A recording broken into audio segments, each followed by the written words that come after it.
Capítulo 14. Tras haber fracasado y huido en la misión que su padre le encomendó, en las cuevas inmensas, llenas con estatuas huecas que representaban a Molocobal, decidió ir a hablar con él antes de que una guerra interna entre los clanes de vampiros se desatara. Tienes que hacer lo correcto, hijo, le dijo el jerarca principal y militar Joshua Meris, tan ambiguamente que creó más confusión en Oyoshus. Señor, ¿qué harás tú? Le contestó su hijo, esperando conocer si con su respuesta sus acciones se encaminaran a hacer lo correcto. Esperar a que el protocolo funcione y se haya pagado el sacrificio.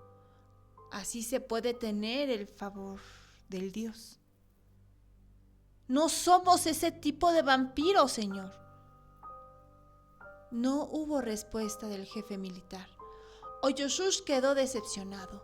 Las muertes que ocurrieron a causa de las tinieblas, los sacrificios humanos que se hicieron y los que podrían suceder si el Dios entronara, sería la perpetuidad de los vampiros luciérnagas con su consecuente derramamiento de sangre. Espero nos volvamos a ver en otras circunstancias, le dijo Yoshús despidiéndose de su padre. Partió decidido a cambiar la realidad de todos, en particular la suya. Sustancia se entronó como el supuesto dios de la casta de los vampiros y el dios impuesto a la humanidad.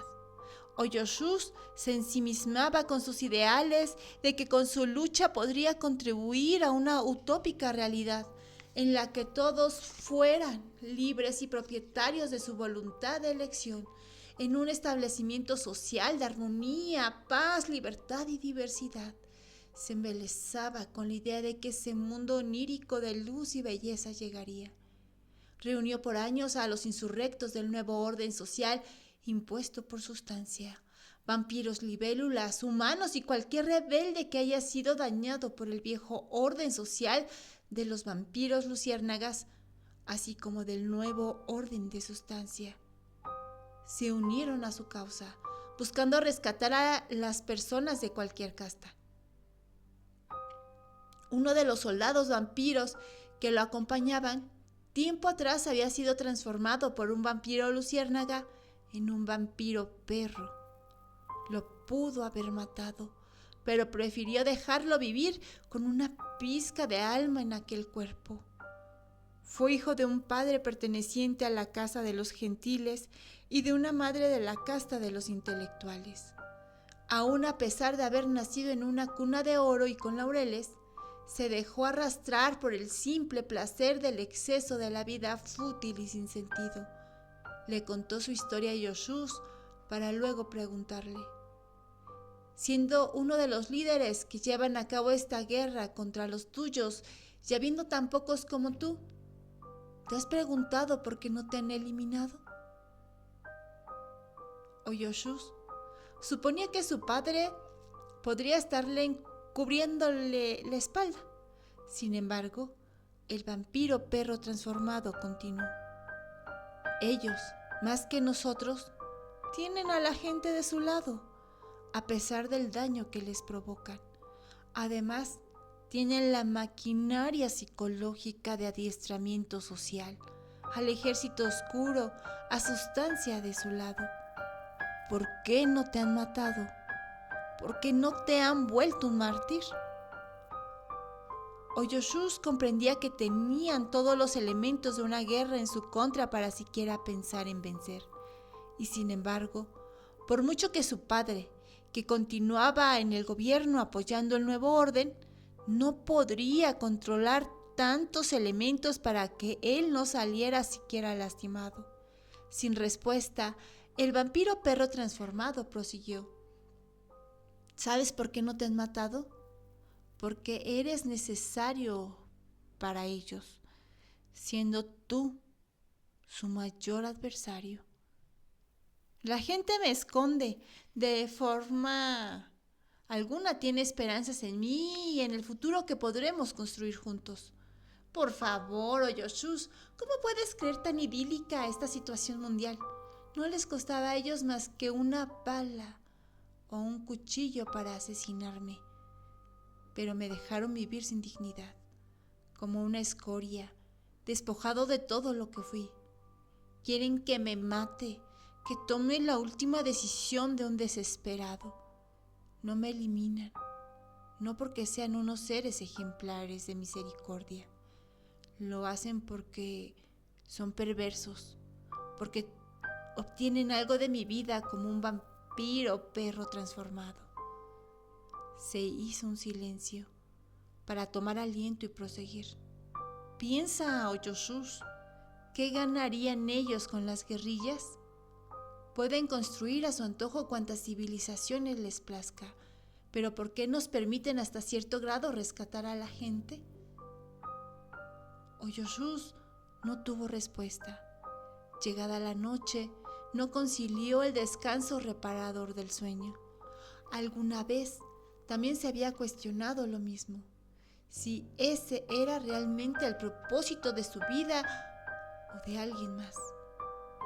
Después de algún tiempo, Oyoshus, viendo algo de lógica en aquel vampiro perro transformado, le preguntó por qué pensaba que lo dejaron vivo, si al fin de cuentas ya no tenía valor alguno para nada, ni para alguien. Para dar una lección de miedo, contestó el vampiro perro transformado con plena seguridad. ¿A quiénes? ¿A los vampiros? ¿A los gentiles? ¿Acaso a la casta de intelectuales? A todos. A los que piensan desertar y a los otros, los que se regocijan que uno como yo, que tuve más privilegios que las castas inferiores de humanos, que se sienten ordinarios y que al verme sientan que valgo menos que ellos, brindándoles una esperanza amarga de autoestima, pero con temor a la tortura de que se pueda caer aún más bajo que su propia miseria humana. Detrás del deseo de armonía mundial de Oyoshus se escondía el miedo a la guerra perpetua. De repente, pensó que ese realmente no era su intención primaria. Al fin de cuentas era un vampiro, aunque del tipo libélula. Requería alimento de los hombres. ¿Podría ser acaso esta su intención primordial? ¿Tomar de ellos ese alimento energético que se emanan de sus emociones? Se asustaba el saberse que negaba lo que era, un vampiro energético cuyas nobles intenciones escondían la verdadera realidad que lo movía. Hacía tiempo que al vampiro perro transformado, a quien le arrebataron también su nombre, estaba en estado de sobriedad. Fue tan dependiente de sustancia que después de ser un amante del placer por obtener conocimiento, inteligencia, filosofía y ser un experto en las artes, es decir, un pedante, prepotente y soberbio, que creyéndose superior a ningún otro, solo por lo que pretendía saber del pensamiento del hombre, terminó por ser la mascota de los vampiros luciérnagas. Antes de la llegada de Sustancia, en las grandes fiestas opulentas de los vampiros, lo invitaban para su entretenimiento, pues se dedicaba a dar discursos académicos llenos de encanto. Hablaba sobre su conocimiento de las corrientes existenciales. Realmente era un erudito, lleno de información, que siempre excita la mente de quienes gustan por las ciencias, las filosofías y las artes. Sin embargo, no experimentaba en su interior el palpitar de su espíritu, su conciencia. Además, pasada la oscuridad, se volvió adicto a sustancia que consumió su mente, pues en aquellas fiestas frívolas que se siguieron realizando después del inicio del nuevo reinado, entre los invitados humanos les pasaban dosis de sustancia para amenizar las reuniones. Al aburrirse de él, lo desecharon, sin remordimiento alguno, y sin más dosis gratis del veneno. Perdiendo completamente la dignidad, mendigaba dosis de sustancia. En estado de sobriedad, fue a reclamarle al que fuera su amo vampiro luciérnaga, que lo responsabilizaba de su vicio a sustancia. Se rió de su estúpido reclamo. Sin embargo, observó una energía distinta que emanaba de él, minúscula en cierta manera, que crecía y retoñaba cada vez que él recuperaba su voluntad, en decisiones equivocadas o acertadas, pero ejercía su libre albedrío, a pesar de que la maquinaria psicológica de adiestramiento social seguía trabajando en el nuevo orden con sustancia.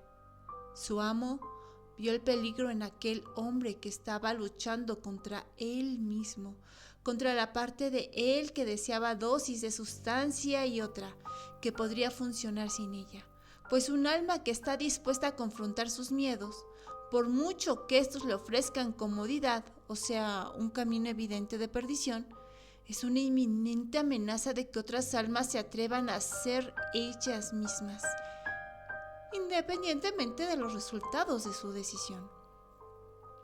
Así que aquel vampiro luciérnaga, amo del hombre que fuera su mascota humana, conocía las artes oscuras de los rituales de transformación vampírica. Lo sacrificó hasta quitarle casi todo de sí, sobre su identidad y linaje, en un ritual de transformación dolorosísimo, donde se exprime la energía de la materia de su cuerpo. Solo le quedó para ser convertido en un vampiro perro transformado, un humanoide con piel de perro y con poca alma, solo apenas para saber quién fue. Con el rostro deformado, los huesos de la mandíbula que sostenían los músculos de su boca se convirtieron en un hocico alargado con colmillos. Algunos dientes no soportaron el dolor generado de la protuberancia del hocico que se formaba, por lo que se cayeron durante el ritual. Con débil cabello que se caía al ligero toque de las manos, sin cejas, con pocas pestañas y cortas, algo de bigote y barba le quedaron de su antigua humanidad. Su olfato fue lo que su alma rescató, un buen olfato para acercarse o rechazar a otras criaturas que residían en la tierra. Oyoshus creyó ingenuamente que había rescatado de la calle al vampiro perro transformado, cuando deambulaba con un grupo de personas que se escondían del ejército oscuro o de los vampiros luciérnagas o de cualquier pensamiento que los hiciera perderse nuevamente de sí mismos.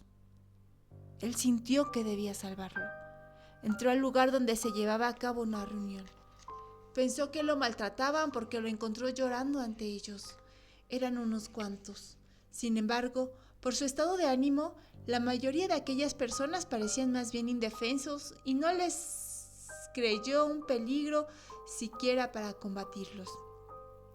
La reunión estaba concluyendo, por lo que no se enteró del motivo de su llanto. Se acercó al vampiro perro transformado y lo invitó a trabajar con él para conseguir un mundo mejor. Oyoshus nunca supo que en realidad el vampiro perro transformado estaba recuperando su alma al dejar caer su llanto, al decirle a un grupo de sujetos dependientes de sustancia, como él, que reconocía su fracaso, sus malos pasos, sus errores, el sufrimiento que les heredó a quienes lo amaban. Una vez que se convirtió en vampiro perro transformado y rodando por las calles, encontró esperanzas en un tipo de tribus urbanas de marginados que se reunían para hablar del espíritu humano y cómo éste era sometido por el apego a sustancia, donde un falso ser dentro de cada uno de ellos impostaba a la chispa divina, la conciencia que decidía valerosamente hacerle la guerra a su otro yo falso. Solo los que habían tocado su propio fondo de abismo y oscuridad comprendían que su guerra era personal y se llevaba dentro de sí mismo la lucha del espíritu contra el falso ser. En esas tribus urbanas se ayudaban unos a otros a expulsar el dolor al expresarlo con palabras. Además, se realizaban actividades cotidianas con un arduo trabajo interior para desplazar al falso ser, el egoísta, que prefería morir antes que tocar el dolor del alma que habitaban. Oyoshus no se dio cuenta que quería evadir su propio dolor que sentía al ver a aquella criatura tan mal, tan desdeñado, flaco, con una fealdad que lo conmovía hasta los huesos. ¿Te acuerdas cuando te recogí?, le dijo Oyoshus, como si se tratara de un animalito de la calle que es rescatado y se le pide reconocimiento por ese acto. Él asintió con la cabeza, pero con una sonrisa irónica se le escapó y le quedó impresa en su rostro. Fue entonces cuando Oyoshus comprendió que realmente no lo salvó de nada. Para él mismo se sonrió. ¿Con quién hablabas esa noche que te conocí? Con un amigo llamado Palapar, le dijo el vampiro perro transformado. ¿Un nuevo amo a quien le solicitaste tu libertad?, le volvió a preguntar Oyoshus en tono imperativo, al que él estaba acostumbrado cuando hacía interrogatorios a los adversarios de la casta de los vampiros en su antigua vida, antes de ser desertor del nuevo orden del imperio de sustancia. Le fui a dar las gracias. Oyoshus ya no quiso saber el motivo del agradecimiento, si solo vio a un grupo de hombres desdichados aparentemente. Le bastó la explicación del vampiro perro transformado. Vi que te contestó. ¿Qué te dijo? Al vampiro perro transformado no le importaba la insolencia de Oyoshus, por lo que le complació su interés en él. Me dio una bendición especial y que siguiera creciendo. Pero para el líder de los hostiles, entendió que no le quiso brindar mayores explicaciones. Se preguntaba si ese ser repugnante del vampiro perro transformado era agente encubierta de sustancia, viendo una oportunidad de espionaje dentro de la rebelión que llevaban adelante. Sin embargo, algo tenía aquella criatura monstruosa con sutil sabiduría y sensibilidad profunda, aglomeradas en la apariencia de un cuerpo de inmundicia. Dejando a un lado su orgullo, que iba disminuyendo al paso de la rebelión a través del tiempo, se permitió preguntarle nuevamente: dime, por favor, ¿qué piensas de lo que hago y por qué crees que lo hago? Eres un necio en querer cambiar las circunstancias, poniendo incluso de aval tu vida. ¿El por qué lo haces? Puede ser que sea tu destino, no lo sé. Probablemente en esta elección se encuentre el camino para tu propio crecimiento personal. Sea aquí que encuentres tu luz, aunque sea la vereda más larga y más dolorosa que necesite tu alma, dijo el vampiro perro transformado con naturalidad, mientras seguía atizando el fuego en uno de los campamentos que hacían por las noches. Alma, yo no tengo alma. Los vampiros libélulas ni los otros vampiros tienen alma. Por eso la tomamos de los otros, en sus emociones, en sus pensamientos, en su sangre, le contestó Oyoshus con una mezcla de cinismo y rudeza franca. De todo lo que le mencionó el vampiro perro transformado, esto fue lo que desató su irritabilidad.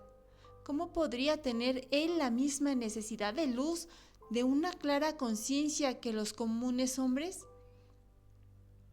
El vampiro perro transformado se rió. Se iba retirando sin ansias de irse pronto. No fue necesario le dijera algo. El rostro de Oyoshus, enardecido, asomó su ira reprimida. Sus músculos del rostro se tensaron. Sus puños de sus manos contenían la fuerza de su enojo. Y al final Oyoshus terminó por reírse de sí mismo. Se fue a dormir. Las palabras de aquella criatura le resonaron en el inconsciente que le provocaron un sueño perturbador. En su pesadilla tenía una misión por cumplir entre las guerras y sus desastres en la oscuridad, donde los incendios destruían a las poblaciones dejando atrás sufrimiento. Él avanzaba, su corazón quería llorar, mas el recordarse vampiro libélula le hizo sentirse con miedo de sí mismo y reprimió el conocer su propia oscuridad interna. A excepción del vampiro perro transformado, Oyoshus no les revelaba que pertenecía a la casta de los vampiros, a la gente que rescataba ni a los hostiles que se unían a él. Se escuchaba a los hombres quemarse vivos. Cuando él llegaba a rescatarlos, en todas las ocasiones le vituperaban, pues para ellos él era el enemigo que tercamente deseaba salvarlos. Y ellos, a pesar de estar siendo quemados vivos, soberbiamente repudiaron la ayuda de Oyoshus. Él quedó horrorizado. Podría ser que ellos le tuvieran miedo. Veía que a pesar de que esos cuerpos en pena, sus ojos expresaban odio. Despertó con angustia sobre que la gente de sus sueños elegía el fuego destructor que su mano salvadora. Se alzó del suelo, donde llevaba noches acampando a la falda de una mística montaña que en determinado horario destellaba cierta luz azulada y de colores brillantes. Fue a buscar agua. Al tomarla, pensó en voz alta: ¿qué diantres de circunstancias quiero cambiar? Molesto, otra vez con el vampiro perro transformado que se le aparecía tal si fuera un aspecto de su conciencia, creció más su enfado al percibir que para sus problemas existenciales tuviera que recurrir a un ser tan asqueroso a la vista.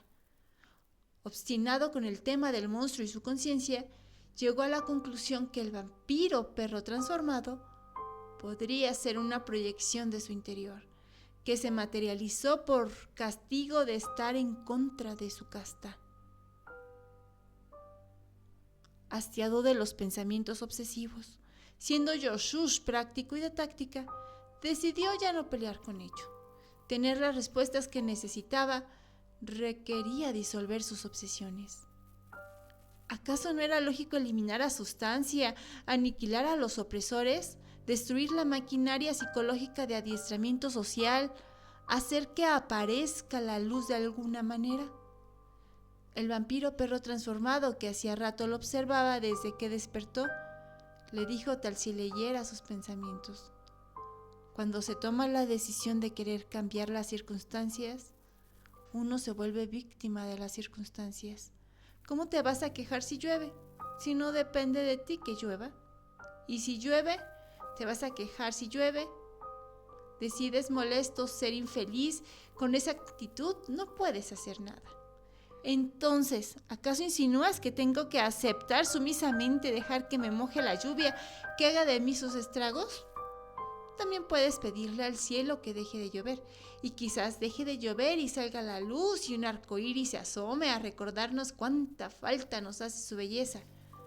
O puedes bailar e invocar con tu mente al espíritu del agua que se vaya y además agradecerle, le dijo con sutil sarcasmo.